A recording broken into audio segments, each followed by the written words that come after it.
नमस्कार. मी ऋषिकेश पाटणकर, कार्यालय अधीक्षक मलकापूर आणि सध्या आपत्ती व्यवस्थापन प्रमुख म्हणून काम पाहत आहे. आत्ता सध्या शाळी नदी आणि कडवी नदीची पाणी पातळी वाढत आहे. त्यामुळे सध्या जो जुना बंधारा आहे मलकापूर ते येळाणे तो पाण्याखाली गेलेला आहे.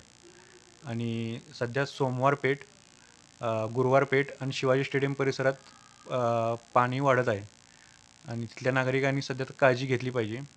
आणि मलकापूर नगरपालिकेतील क्षेत्रातील ज्या घरामध्ये पाणी जाणार आहे त्यांची सोय आपण मलकापूर नगर परिषदेतील दुसरा मजला तिथे हॉल आहे, तिथे सोय केलेली आहे. त्यानंतर नरसिंह मंदिर इथेही सोय केलेली आहे. तिथे पाण्याची सोय, पिण्याच्या पाण्याची सोय केलेली आहे. जे वापरासाठी पाणी त्याची पण सोय केली आहे आणि लाईटसाठी जनरेटर आपल्याकडे अवेलेबल आहे. त्यामुळे जर पाणी कोणाच्या घरामध्ये गेल्यास नगरपालिकेने सर्व सोय केलेली आहे. त्यानंतर जे गुरांना बांधण्यासाठी मलकापूर नगर परिषदेने मलकापूर नगरच्या मागील बाजूस जी बिल्डिंग आहे, जुनी बिल्डिंग आहे, तिथे गुरांना बांधण्यासाठी सोय केलेली आहे. त्यानंतर कन्याशाळा आहे, त्याच्या जवळपास पण गुरांना बांधण्याची सोय केलेली आहे. त्यानंतर काही जर लागेल मलकापूर नगरून काही सहकार लागल्यास तर मलकापूर नगर परिषदेशी संपर्क साधावा.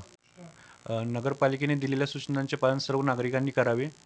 मलकापूर नगरून सर्व मदत आपणास प्राप्त होईल. थँक्यू.